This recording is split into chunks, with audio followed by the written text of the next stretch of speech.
You're listening to the Southampton Delivery Podcast, a podcast dedicated to the Southampton Football Club and all of the SFC fans.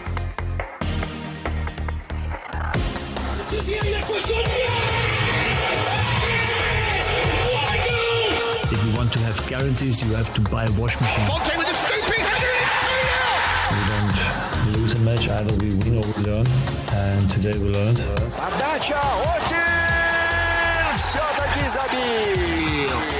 It's infield to Mane, 25 yards out. Lovely ball for Bella. Onside, 1-0.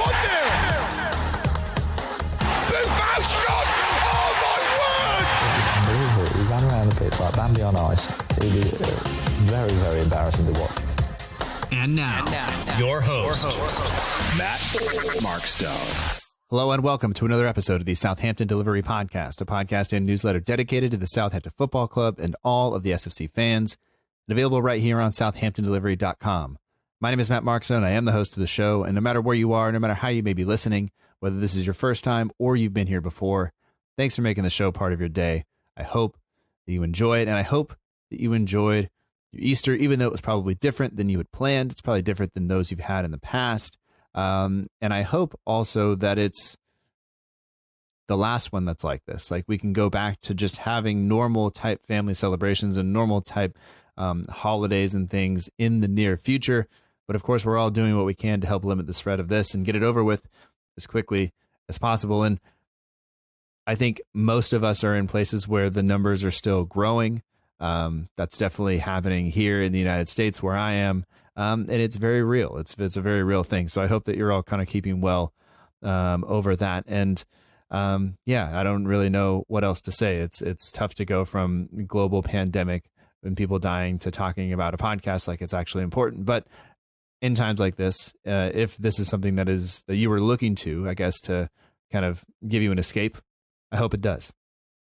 This week's guest is Patrick Surlis. He is the co-host of the Win the Saints podcast. He hosts that or co-hosts that with his brother Jack. In this episode, we'll learn kind of all about Patrick, about what his background is in journalism and how that kind of helped shape the podcast and why he wanted to do the podcast in the first place. And it's always a joy for me to be able to welcome and talk to people who are involved in the Saints FC podcast community. It's a growing place, but it's a place where I think all of us kind of get along for the most part. All of us enjoy the work. I enjoy the process of putting together a podcast. I enjoy listening to podcasts and to talk to other people who kind of share that, especially when it's around the team. I think it's especially important to me to be able to do that, and it's something that I truly enjoy. So hopefully you enjoy learning a little bit about Patrick and the podcast this week. If you don't know a Win the Saints podcast, the links to the Twitter account and to the website are in the show notes. If you search for a Win the Saints podcast in your podcast app, you'll find it. At the time we recorded, there were 2 episodes out. At this point, there are 3. So go and listen. He's got interviews on there with players, and then Jack joins him, and it's a good mix. But I'll let Patrick kind of fill you in more on that. And everything else that we talk about, including the Saints as One program and the wage deferral scheme that the players have come up with. So it's been a really good week for Saints in terms of them doing good things and making what I would consider to be the right steps to kind of help out in this time. But I'll let you decide that for yourself, and I won't pass judgment on that. But Patrick and I will talk about all that in the podcast coming up. So enjoy it. Thank you again for listening. I hope that you are well, and we'll talk to you on the other side.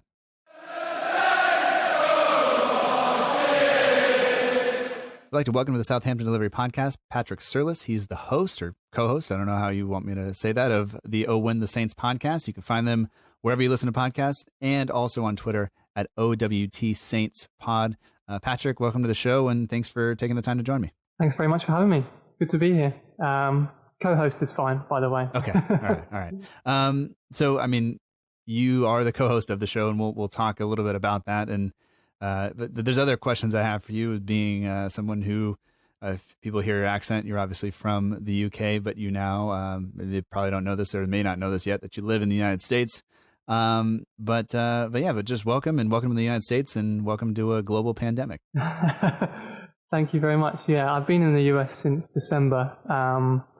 So yeah, kind of thrown at the deep end with a coronavirus, but no, I'm enjoying it so far. It's good. I'm in Tampa, Florida, so very hot. I moved across from London, so climate-wise, it's been a bit of an adjustment. But no, so far so good. Yeah. So I mean, you'll probably get.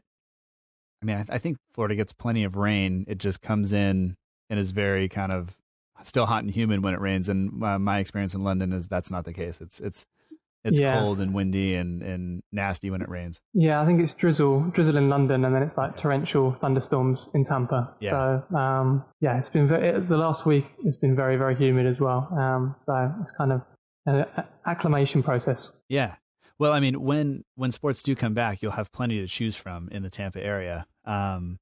American football wise, you have the Buccaneers, you have Tom Brady there now. I don't know if that makes you happy or sad, but as a Buccaneers fan, I'm kind of actually pretty excited about that. And then you have the Tampa Bay Rowdies, you have Tampa Bay Lightning, and the Tampa Bay Rays, all of which are I enjoy watching them, I guess. I'm a big NFL fan anyway. I kind of went up to all the Wembley games in London when I was living there. Okay. I'm actually an Eagles fan. Not a massive Tom Brady fan, but the city seems very excited by the fact that he's arrived. So it's good for Tampa Bay, for the Bucs anyway. So I'm going to try and hopefully the NFL season goes ahead when September rolls around. But it'd be great to go down to the stadium there and watch that.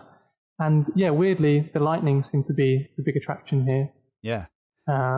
Which is strange for me, for our ice hockey team to be the main sport in Florida, but I think they're good, basically, which is the reason why everyone supports them. But I have to go and check out a Lightning game as well once things return to normal. Yeah, the big thing is I don't really like basketball, and Tampa doesn't have a basketball team, so it's kind of that was and I actually, when the Astros, my baseball team, were in the American or in the National League, sorry, I could feasibly root for the Tampa Bay Rays because that was, they're in the opposite league. It doesn't matter. And I like Joe Madden, the manager at the time, and they had a bunch of other players that I just really admired. Now that we're in the same league, I can't really do that. And nobody likes the Astros anyway. So I was going to say, I don't know much about baseball. The one thing I do know is that nobody likes them. Yeah, the Astros are cheaters, and that's exactly. Yeah. I'm not going to say that I would give up the World Series trophy, but maybe we got there without truly deserving it.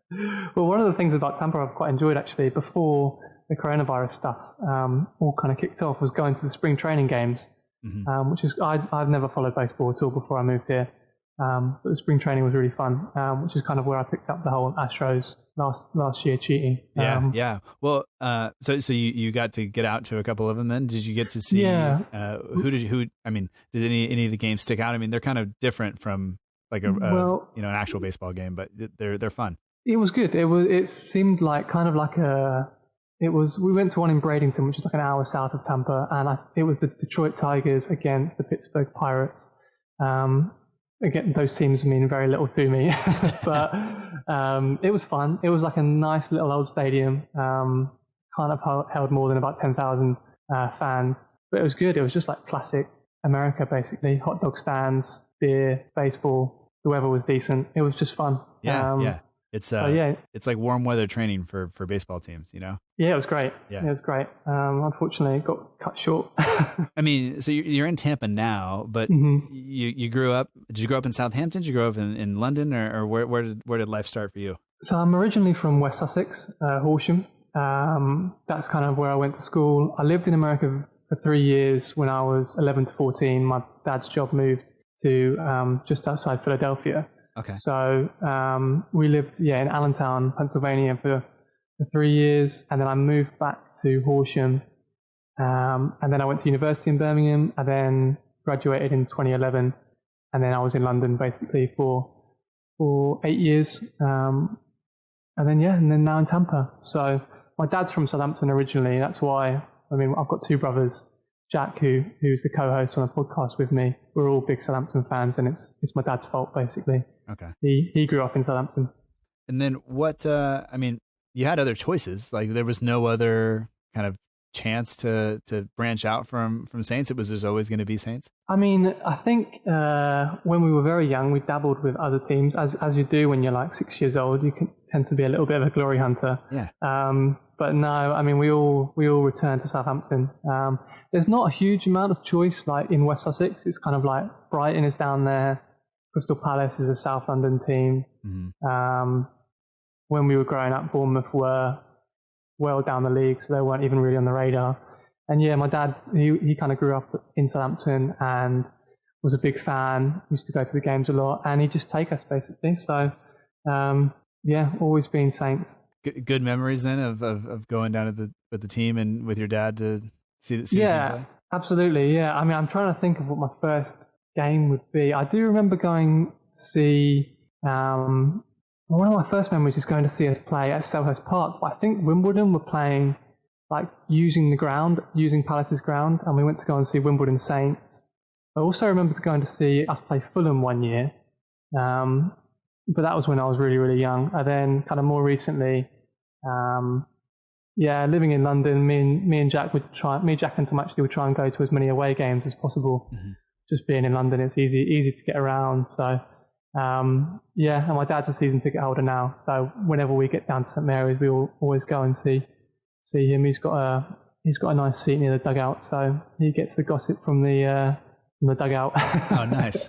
Well, he pretends like he does. But yeah, no, it's good. Yeah. So is that like kind of what he looks forward to now that you guys are grown and you know, maybe he's not retired, but he's probably nearing that time and he just looks forward to heading down to the stadium? Yeah, I mean, so he actually splits the season ticket with someone that he knows, and then he's also a referee. So like half the time he's refereeing around West Sussex. Okay. And then the other time he's going and watching Saints, and then whenever we link up with him, he goes to the home games and we meet up with him there, and then we go to the away games sometimes. Okay. Or we used to anyway when I was in the UK. Sure. Yeah. Now it's just someone Jack. Yeah, a little bit more of a trip now. Exactly. Although the good thing is, like, I only had a few months of it, but being in the US, I get to watch more Saints here than I did in the UK because every game's on TV basically. Yeah. You can watch it all, which was part of the reason for me wanting to start the podcast, really, because I found myself watching more Southampton than I was able to in the UK, because if you can't get to the games, we're not on TV that often on Sky. Right. But here in America, you can get any game at any time, which is great. Yeah, it's a blessing, and I feel bad for people who don't have access to that, you know. But at the same time, you know, if you have the opportunity to go to a game, like, there's nothing better than being there. But absolutely. But having access to every single match that we've played all season is pretty great. It's good. Yeah. I mean, yeah, you're right. Nothing compares to going to the games, but it's nice being able to follow it so closely over here. So no, it's worked out so far. Yeah, and I think as long as they keep it around the price that it is, it's $60 a season, and you can't. There's no complaints. It's just put that on auto renew and let it go, because I mean, it's, for me, that's good value. I mean, you're in the UK, you're paying a hell of a lot of money for Sky, and you don't get a pick of the game, so it's better value for sure. Yeah. I always kind of think back to if the NBC had for some reason decided to buy the rights to, you know, the Bundesliga or Serie A or something, I would have wound up watching that instead, I think, because really? Yeah, it was I had no connection to Southampton or the Premier League at all.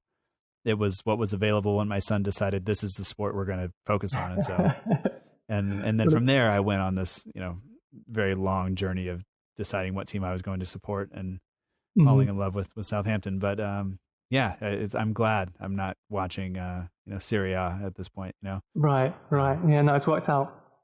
Yeah, it absolutely has. So, I mean, when you were living in London, when did you start working for Sky Sports? Because you're a former Sky Sports journalist. I don't know if that's what you're still doing now, but what was your, I guess, how did you get involved with Sky and doing that, just journalism in the first place? Yeah, so it was always something I wanted to do when I was at uni. So I went to uni at Birmingham, and I was doing history, but I was kind of working for the university paper there. And then when I came out and graduated in 2011, and I just did some work experience at a small website called Give Me Sport. Stayed on there, kind of worked my way up a little bit. And then in 2015, joined Sky, and I was a digital sports journalist there, working on the football team. And it was great. I was there for a couple of years. What it basically involved was, if you go on skysports.com or on the app that they've got, or on their social media, any kind of content that you'd see on there, the team that I was a part of would be responsible for creating that. So it was a great experience, opportunities to go down and interview a lot of players, a lot of managers, a lot of the Sky talent that they've got there. A big part of the job, obviously, is promoting Sky TV. So, so one of the things that we'd be doing is kind of chatting to Paul Merson, chatting to Jeff Stelling, Matt Latiz, and kind of interviewing them and getting content from them that we could then turn around and put on skysports.com. So yeah, it was a lot of fun. It was kind of a dream job really, because we'd be doing that during the week, and then on a weekend we'd come in and do either kind of live blog stuff. So if you were following the blogs on skysports.com at some point between 2015 and 2017, I would have been doing the minute by minute for that, which was great. A lot of fun coming in with a bunch of other people similar age and watching football basically and writing about it. And then, yeah, I was there for a couple of years, and then I ended up going back to Give Me Sport in more of a content management role. And then I was there for a couple of years and then left in 2019 and moved to America, and kind of gone through the long process of getting a green card, which finally arrived a couple of weeks ago, which was great. Unfortunately, with coronavirus and the economy taking a little bit of a turn for the worst, it doesn't seem like the best time to be job hunting, but that is what I will be doing alongside the podcast. As soon as things open up a little bit. Yeah, I mean, it sounds like that job at Sky Sports, like you said, would have been almost the dream. It's a lot of football, a lot of people to bounce ideas off of, a lot of hard work, but work that you probably enjoyed, and then the chance to kind of talk to some of the players and managers that probably, most of us will never get that opportunity. I mean, does anybody stand out, or do you have like a favorite kind of person you were able to talk to that just struck you as being slightly different than, I guess, the rest of them? It's difficult to pick a favorite. I mean, to be honest, all of them there, all of the people that I spoke to there kind of Paul Merson was the one that I speak to most often, just because he'd do his predictions column, which, people take with a little bit of a pinch of salt. But he's such a nice guy, and he would always kind of give you the time of day, and was very, very easy to talk to. And to be honest, most of them were really. We used to do, Guillaume Balaguer used to do a kind of weekly Q&A on Spanish football. At the time, Sky had La Liga when I was there. So there was quite a lot of kind of heavy promotion of Barcelona and Real Madrid on Sky's channels. And Balaguer would be a big part of that. And he was great as well. He kind of, because he came through as a journalist, kind of, whereas the likes of Henry and Letizier and some of the other ones kind of came into the media through being kind of former professional footballers. Someone like Balaguer kind of understood a bit more, I think, of what it's like to be a young journalist and just starting out. And he'd be really good in terms of like advice and that sort of thing. We used to do a Q&A with him on social media and on the website, which was great. Just trying to think if there was anyone else really that I speak to regularly. Charlie Nicholas as well. I mean, all of the names really are still at Sky. There's not much turnover there, but he was really nice as well, really friendly. Yeah. And as you said, it was just it was such a nice environment to work, because everybody was talking about something they really enjoyed. So it was a lot of passionate people, and you had the opportunity to come in every day and talk about football, which was great. I'd say that like what stands out to me when you hear a lot of people talk is like, you look at I think about the hours these people put in, the hours that are required to do that job. They're not, my hours are 7:30 to 3:30. Mm-hmm. Like I have a pretty good schedule in terms of that. I have time with my family, and these guys are going to be out weeknights, all weekends, and yet you don't hear them, I guess, kind of down, like, I guess criticize that. They're all out there and they are kind of, I don't know. I just always get the impression they really enjoy what they're doing, and I appreciate that. I think the older I get, the more I appreciate the fact that they're willing to put in those hours in that time. Definitely. I mean, there aren't many downsides to the job, but one of them absolutely would be the hours. I mean, when I was at Sky, I was on a 7-day rota, but vast majority of the work really would be kind of afternoons and evenings and weekends. I mean, that's just the way sport works. And if you go into sports journalism, you go in with the knowledge that that's how it's going to be, really. But to be honest, some of the most fun, some of the best shifts were on the Saturdays. So working on a Saturday was great, because there'd be so much football on. You come into the office at like 1 o'clock in the afternoon, get ready for the 3 o'clock games, do a 3 o'clock game, and then maybe do the 5:30 game as well, which would be on TV. And that would fly by, and before you know it, it's kind of 9 o'clock, and you're getting ready. You've done 8 hours then, and sometimes you, as you said, you kind of go over a little bit, but you don't really mind if you've watched 2 games of football and written a bit of copy around it. It's quite enjoyable. So those were the best shifts really on a weekend. But at the same time, yeah, it's a lot of work, antisocial hours. So not the easiest, but you go in knowing that. Yeah, absolutely. You kind of. It's one of those you just have to accept it, right? It comes with the job. It comes with a job, yeah. And you just got to keep telling yourself you're watching football. So I would be doing that anyway. Yeah. I'd be sitting at home watching it, so I might as well come and get paid for it. So it worked out well. Absolutely. I guess did watching it in that manner, did it change your relationship with the game at all? I mean, not being able to maybe get to as many games with your dad, or having the TV feed for so many different matches, did that change your kind of experience with supporting the club or no? It definitely meant that I wasn't able to go to many matches. So when I was from about 2015 to 2018, I wasn't able to get to many games just because I was working weekends. In terms of changing the way I watched it, I guess when occasionally our editor would put me on a Saints game just because he knew I was a fan, and it is quite challenging watching Southampton and doing a minute-by-minute update without getting too carried away, whether it's going well or whether it's going badly.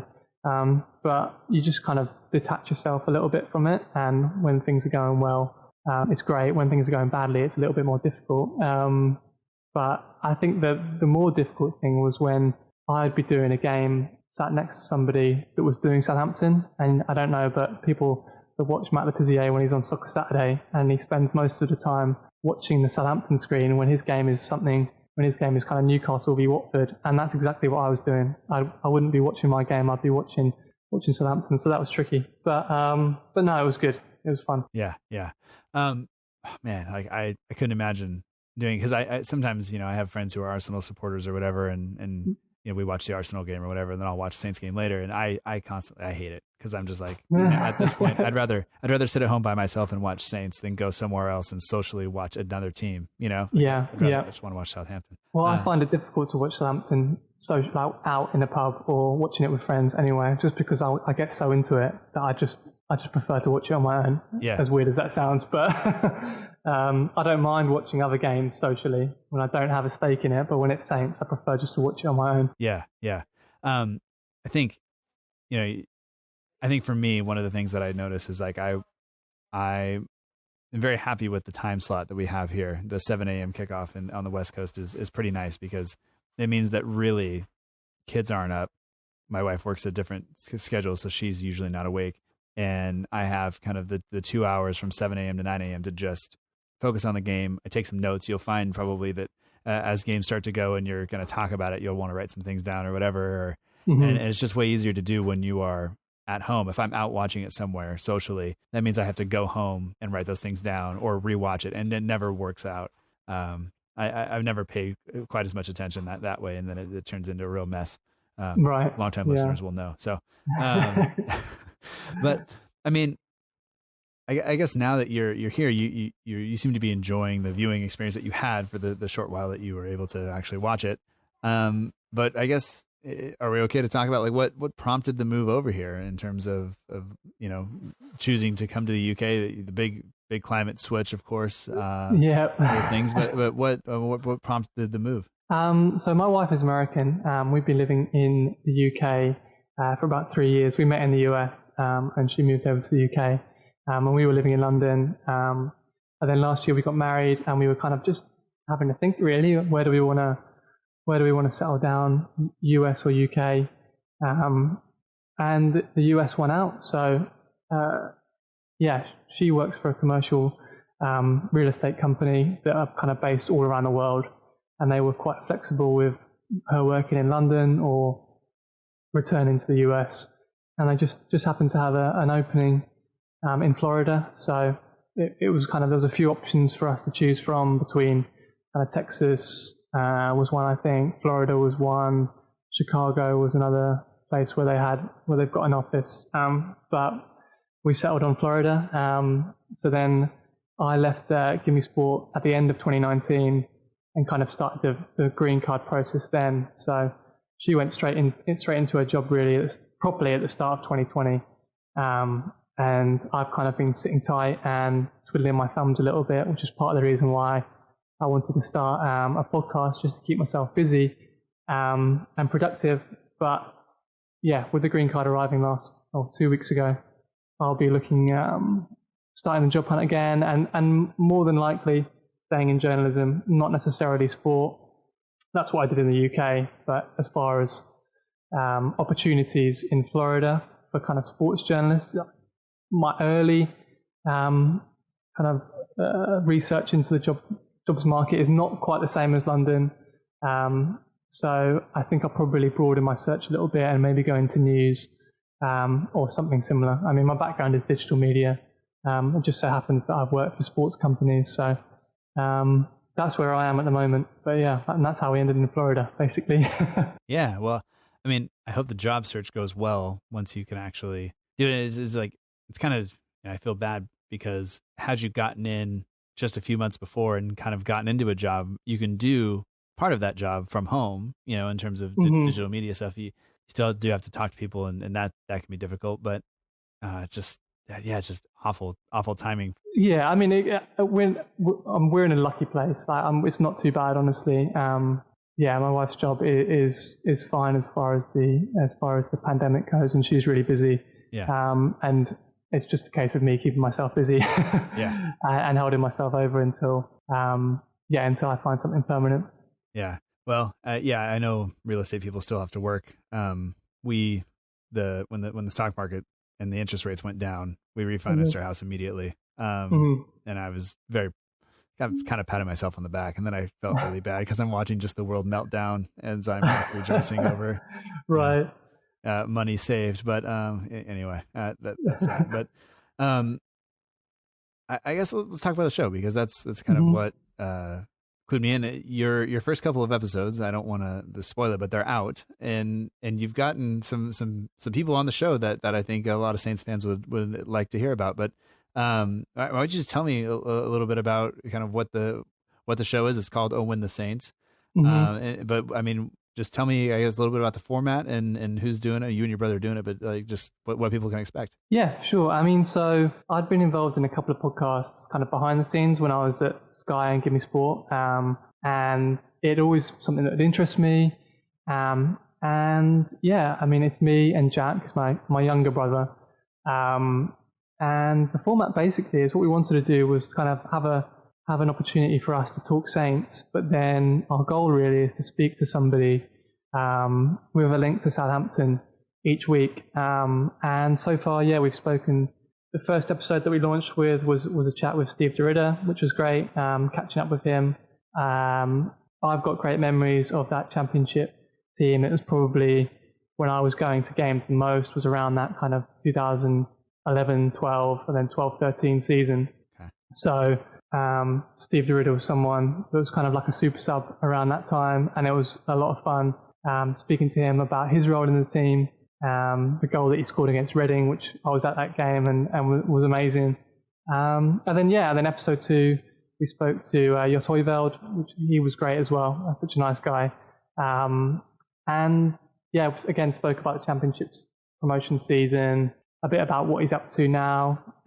So that's the format really. We just kind of want to talk Saints, and then we'll introduce a guest each week.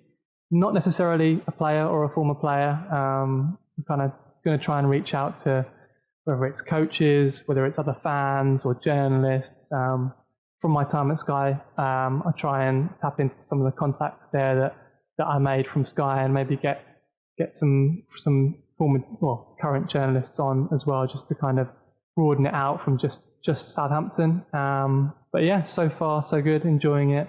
We've got a few things lined up for the next couple of weeks, which I won't reveal who we've got on yet, just because I'm not 100% sure of the timing wise of what interview we'll release at what time. But again, it's a combination of players and kind of former employees at Saints that we just basically want to get them on and have a chat about their memories of the club.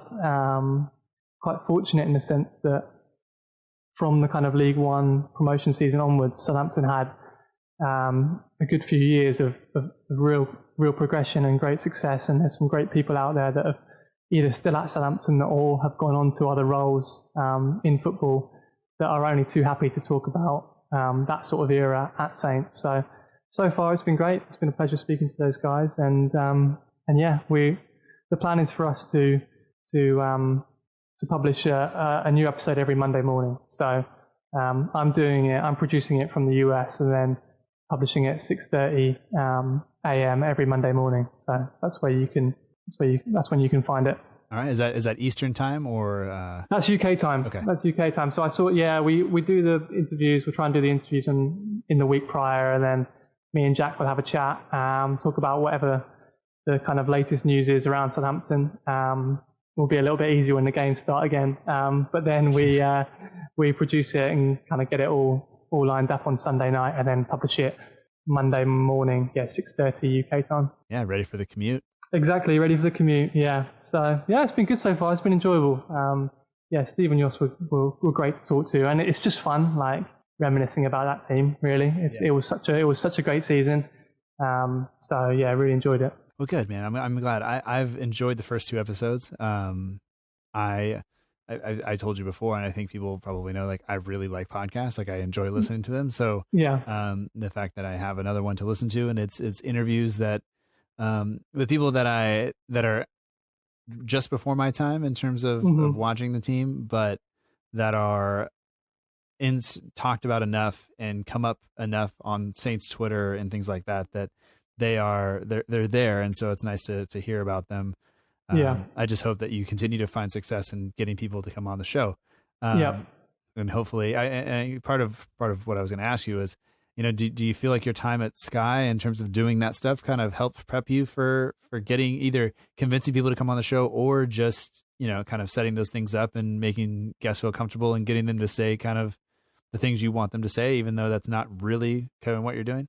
Yeah, I mean, that's less what we're trying to do, really. I mean, I definitely think it's helped in the sense of giving me the confidence to approach people and just say, look, we're not really, this is a supporter. With me and Jack are both fans. We're fans of Southampton. We're not trying to catch anybody out. We're not kind of doing an investigative podcast. We just want to talk Saints, basically.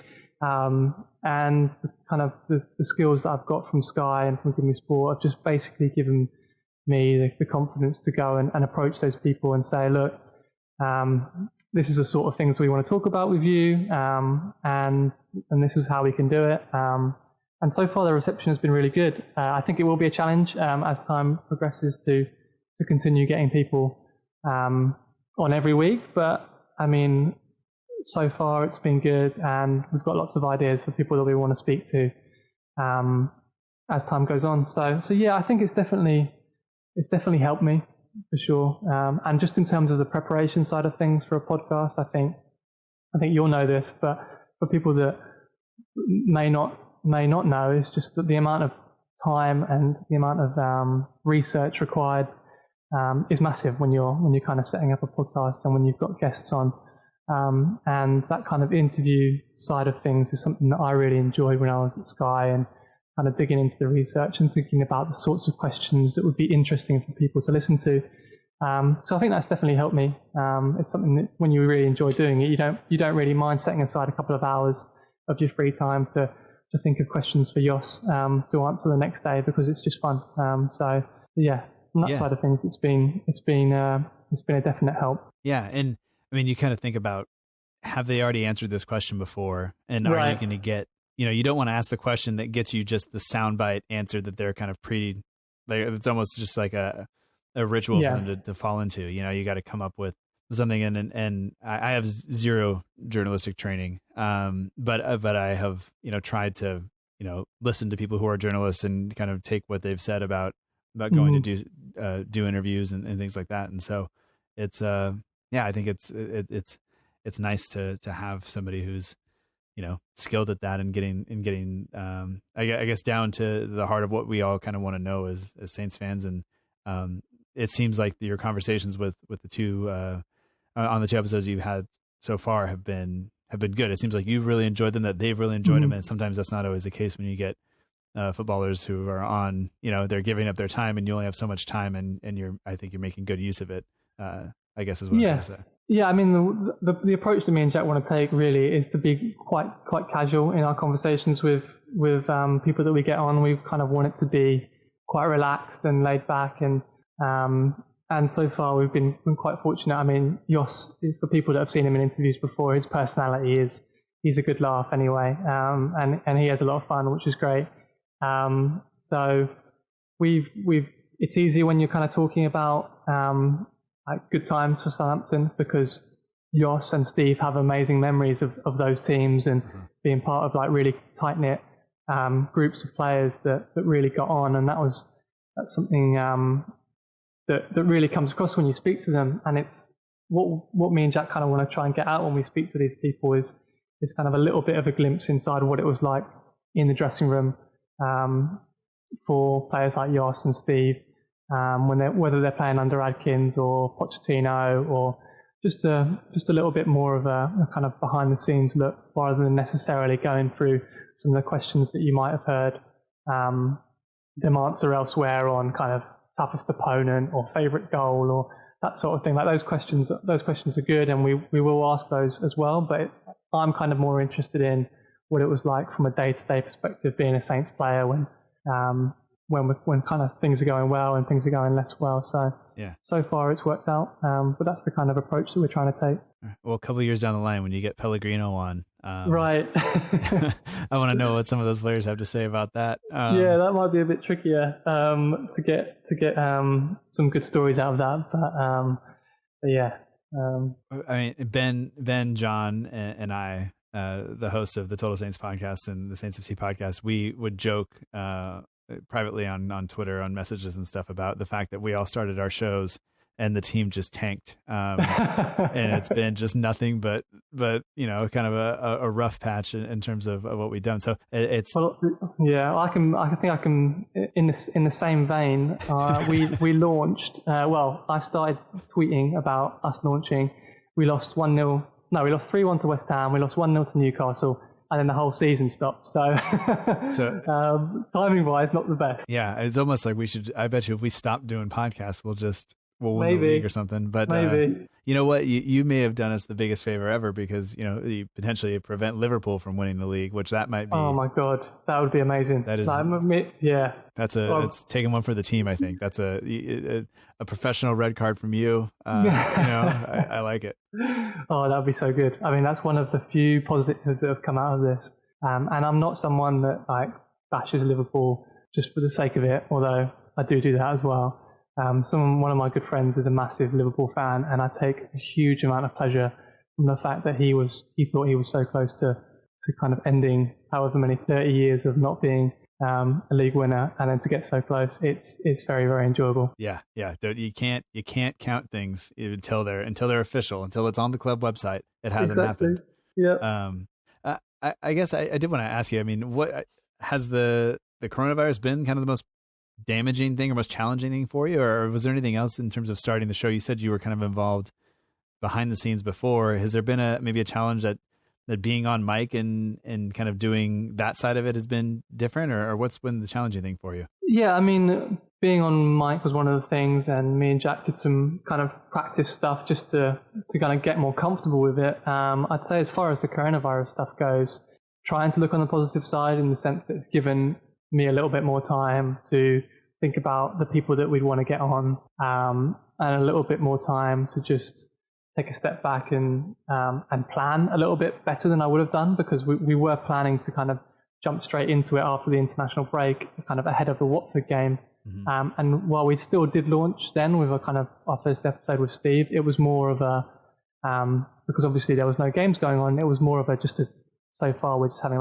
chats with former players about their memories, which is good. And when the season starts again, or when the new season starts, whichever one happens, I think we'll be at a point where the process of creating the podcast will be much smoother and much quicker for us. So when the games come thick and fast, we'll be will be a bit more seasoned when it comes to creating a podcast, which is good. Trying to look on the positive side of things. Yeah, of course. But obviously, it's not the best timing. The sooner the games come back, the better, really.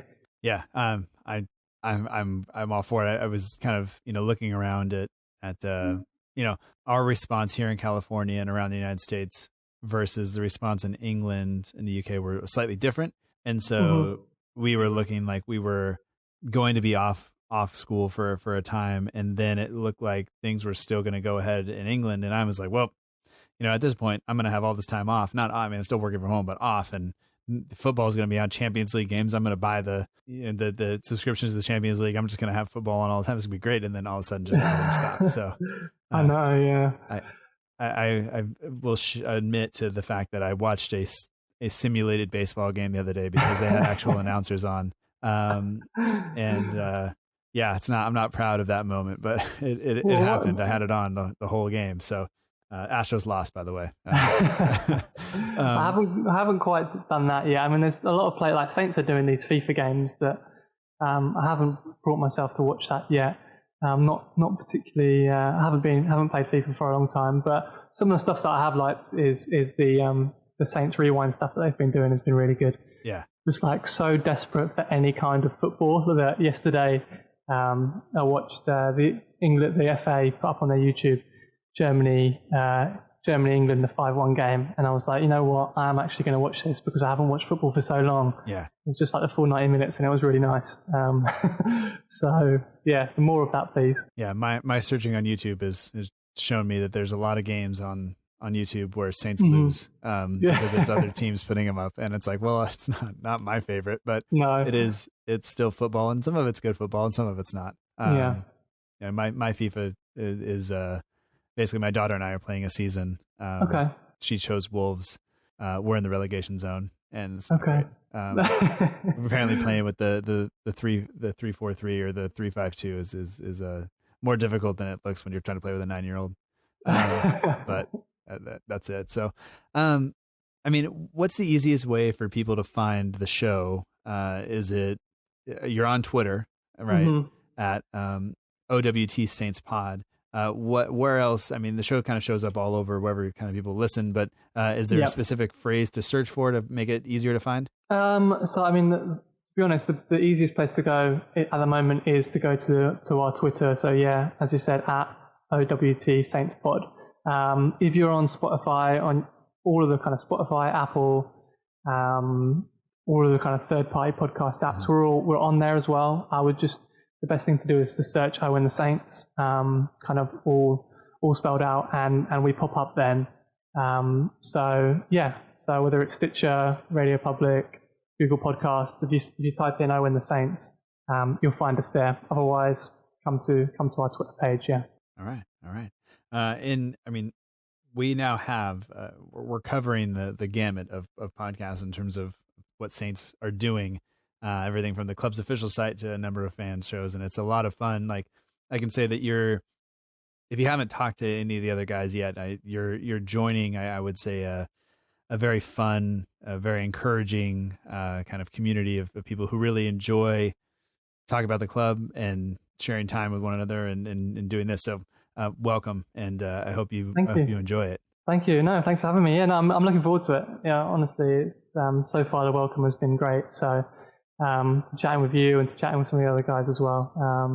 It's a fun community to be part of, and we're all Saints fans, so it's fun chatting about Southampton with all you guys. So we do have a couple of things that went on at the club, even though it's not football directly related. The Saints' one thing came out. It was actually out in time to talk about it last week a little bit, but I mean. The big thing this week was the club's statement about the first team and the management and kind of the board people kind of all taking a pay cut of furloughing or deferring some of their pay, I should say, in terms of making it so that the rest of the staff who will be paid their full salary. And I mean, as someone who I guess it feels very fortunate to be still being paid during this time. to see the club kind of do that, I think it stands out as our club doing, my first interpretation or my first kind of reaction is they're really doing the right thing. They are making a big statement to the community and everybody else and the people that work for them, that, they are important and they're members of that. And I don't know how you kind of reacted to that when you saw that as well. No, the same way, really. I think just across the board, Southampton have handled the whole thing absolutely brilliantly. I think they've kind of had the benefit of standing by and watching some of the other clubs flail a little bit and get lots of bad press. I mean, me and Jack talked about it last week as far as Tottenham and Liverpool are concerned. And obviously Liverpool walking theirs back a little bit, but from the Saints as one campaign through to the statement the other day, and even the stuff that they've been doing on social media, and kind of getting fans engaged with the Saints Rewind, and it's all they've handled it brilliantly. And yeah, the wage deferment thing is such a good initiative and results in, quite rightly, they get great PR for that, because being the first club to do it is a big deal, especially when the whole conversation around footballers and coronavirus previously had been kind of negative in the sense of whether they should take pay cuts, and different clubs laying off or furloughing workers. The kind of whole conversation around it had been quite negative. And in the last few days with Saints' announcement and then the Players Together announcement as well, it's turned it into a positive, which has been great. And it's amazing that Southampton have been such a key driver in turning that conversation into a positive. So nothing but praise really for the club, which is as a fan, it's great to be able to sit here and be in this position, because I speak to other Liverpool fans and they're embarrassed basically by their club. I mean, they were embarrassed. Obviously they're happy now that the kind of supporter pressure and public pressure has meant they've turned it around. But the supporters, it is embarrassing when your club does stuff like that, because you want to be able to kind of be proud of the values that they represent, especially when clubs are quite vocal about being family clubs and that sort of thing. To kind of turn around and furlough workers, it's kind of mixed messaging. So as far as Southampton goes, very, very, very, very pleased to see that statement come out yesterday, and they've quite rightly got a lot of credit for it. Yeah. And I think, Southampton doesn't always get that. I think a lot of times the fans, at least on Twitter, and I can't speak to anything other than that. Sometimes the idea or the thought is that the fans and the people who make the club actually work, all the people who do everything other than play on the field, get left out of these things and get left out of, or get kind of our second thoughts almost. And the financial statements about the club have come out. They're taking a loss. There's been rumor of the chairman, potentially selling the club, and just to have all that kind of put aside, I think, and just say, look, the community and these people are important, and we are going to do this, which means, these people are taken care of first and foremost. I think that is the best thing you can do kind of any time. And it makes, as you said, it makes me very proud of the club. And it's like, writing the newsletter, we're speaking Friday afternoon, but writing the newsletter last night just meant that I get to sit there and just really be happy about what the club's doing, rather than complaining about results or just complaining that there is no football, because it sucks, but the club is doing good things aside from that. Yeah, definitely. Like we're fans here, but at the same time, like, not afraid to be critical when the club does things that you don't agree with. But on this case, they've absolutely done the right thing, and I think they've, as I said earlier, they've handled it really well. Right from the Saints as one campaign to the way that they've communicated it to the fans on social media. I think the whole thing has been first class, so they deserve a lot of credit for that. Yeah. I do appreciate the fact that they seem to take a couple of days, not off, but a couple of days to plan what the content was going to be like coming through the social media channels. And then since then, it's been pretty consistent with things that are getting, I mean, they did a pub quiz kind of thing. They did, some countdowns, some goals. They have people that are on there hosting it. I think they had Romeo on it at some point. Like they are doing a lot of really good things to help, not just pass the time, but help keep people engaged with the club and give them something to look forward to. Because I think for a lot of us, and especially I think people who live in the Southampton area and who go to matches like that, that's such a big part of their week and their day. And it's what they kind of look forward to so often that if you miss that, and then now you're stuck at home and you're missing that one thing that maybe you look forward to, it can leave you in a bad place. And I say that as somebody who lives in California where it's sunny most of the time, but I still am struggling with that a little bit, Yeah, I mean, I've really enjoyed I missed the JPT full match thing that they did. I missed that, but stuff like that I've really enjoyed. The rewind they did with the top 100 goals, I thought that was really brilliantly done.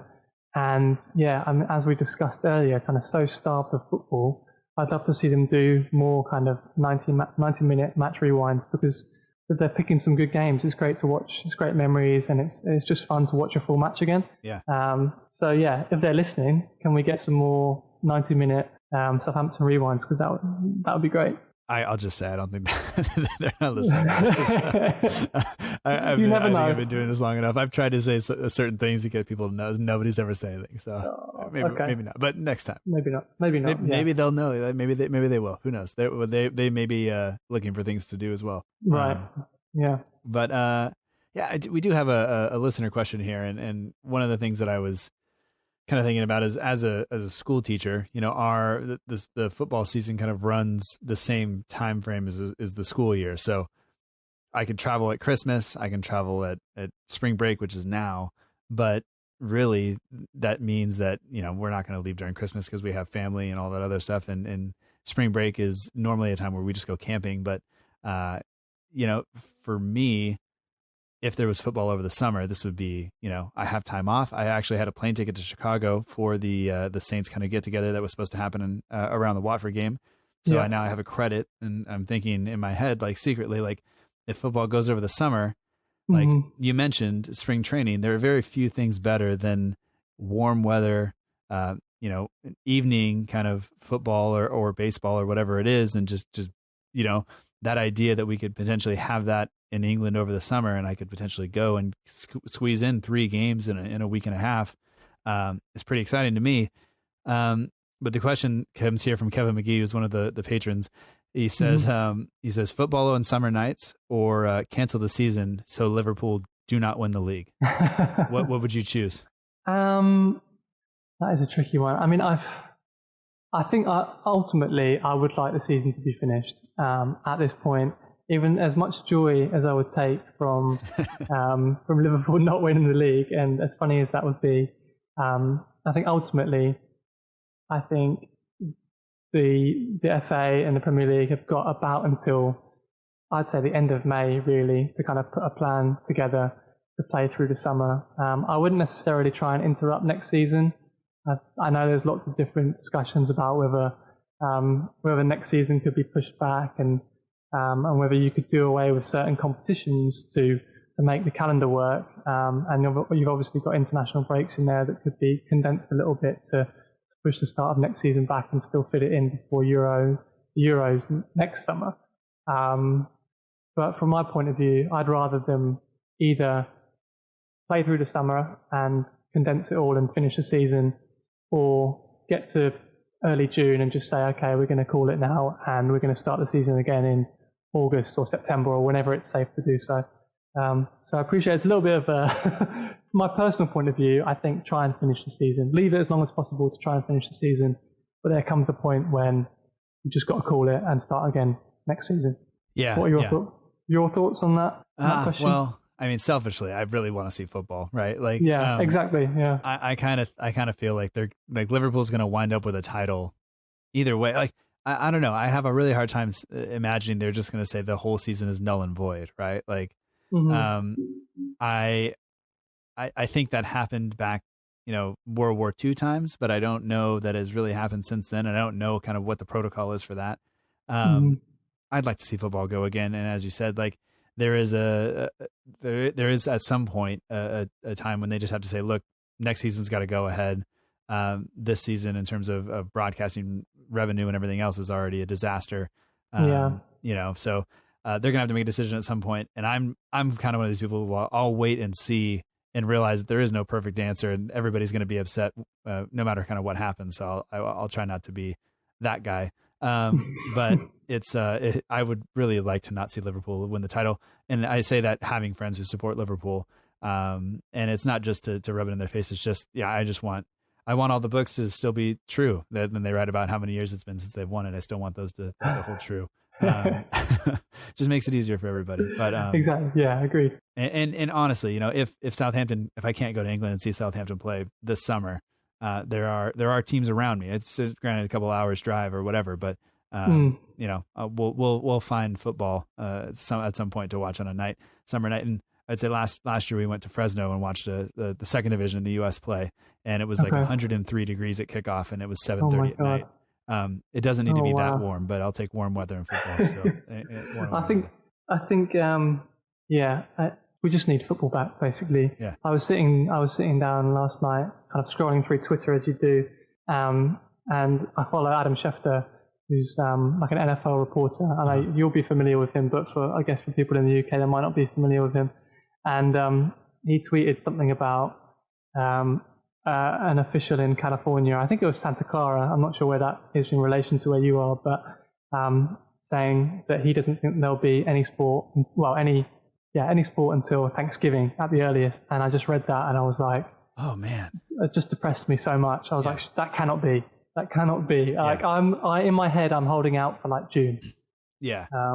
So hopefully things will start to, I think by the end of May, things will be heading in the right direction. And if we can start having conversations about restarting sport in June and July, I think I'd take that right now, put it that way. Yeah. Yeah. And I don't know how to look when it happens either. If it means that everybody's back in the stadiums and doing this, or if they'll say, the social distancing thing has to continue beyond that, because that may be the best way to prevent a second spike. And I'm not a doctor. I'm going to do what they tell me, because my wife had the coronavirus and she had mild symptoms, but she had it and she's healthy now. And we feel very fortunate. We have friends who are not being so lucky with it now, but and we don't even live in a big city. So I can't imagine living in San Francisco or Tampa or anything else where it's, you have all these people packed into a small area. So, we'll have to kind of wait and kind of see how it plays out. But we'll just hope for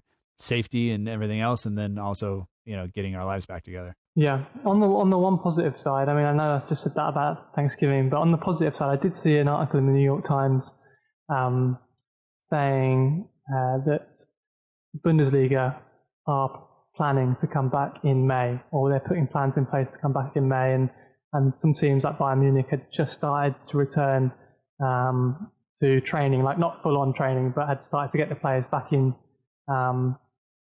their facility. So if they can do that, and the report actually mentioned that it would be behind closed doors, they try and finish the season kind of from end of May onwards, and kind of play it through from then through to June behind closed doors. So if that goes ahead, I'll be watching a lot of Bundesliga in May. Yeah. You'll get a lot of Bayern Munich, because that's really what they like to show. Fox does that pretty well. Yeah. So, well, for us in California or in America, I don't know what the coverage is like in the UK. I won't pretend to know, but I think it's on BT. I think it's on BT Sport. Oh, that's what it was last year. It might change this season. But yeah. Now, as somebody who formerly worked for Sky, do I have to put a beep over BT, or can I No, you don't. No, that's fine. All right. No, left a long time ago, so no, it's fine. All right. Well, I mean, do you have anything else you kind of like to add? Not really. I mean, just to say again, thank you very, very much for having me and for inviting me on. I really enjoyed it. Although there being no football at the moment, it is still nice just to talk Saints once a week. So yeah, really enjoyed this opportunity. Yeah. Well, yeah, pleasure was all mine, Patrick, and I appreciate it. And people can once again check out the show, kind of wherever they listen. The link to your Twitter account, which is at OWT Saints Pod, and also to the kind of website that comes up with the podcast is there, so people can click directly from there and listen. It's all in the show notes, so people can find that hopefully. And I appreciate the work you are doing. Enjoy the show, and I hope that you continue to enjoy your time doing it. Thanks very much, Matt. Appreciate it.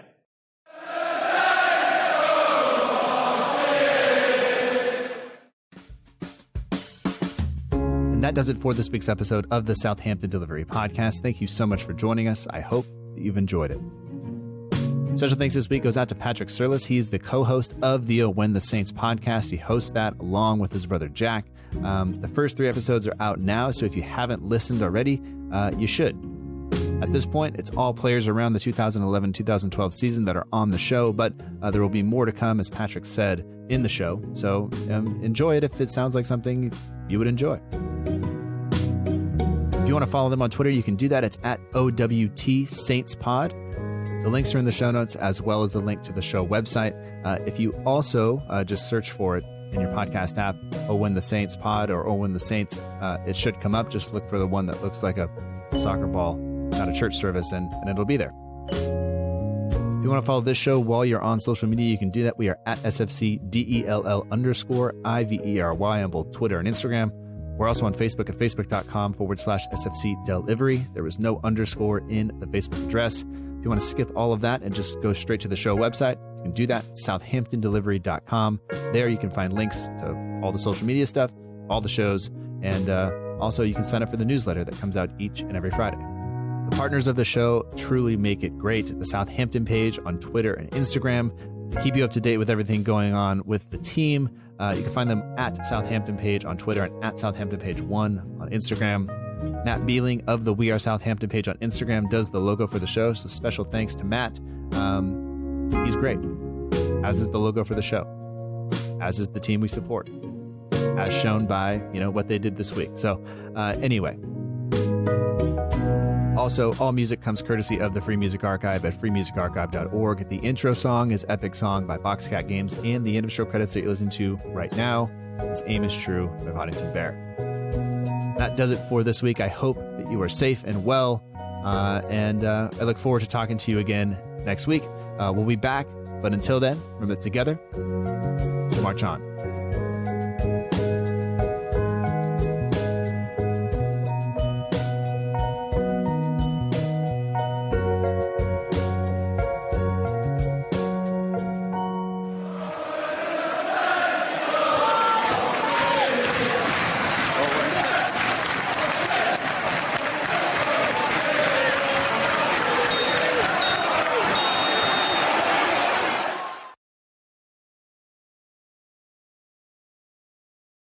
People don't always feel like the club has their best interests at heart. And these are the people.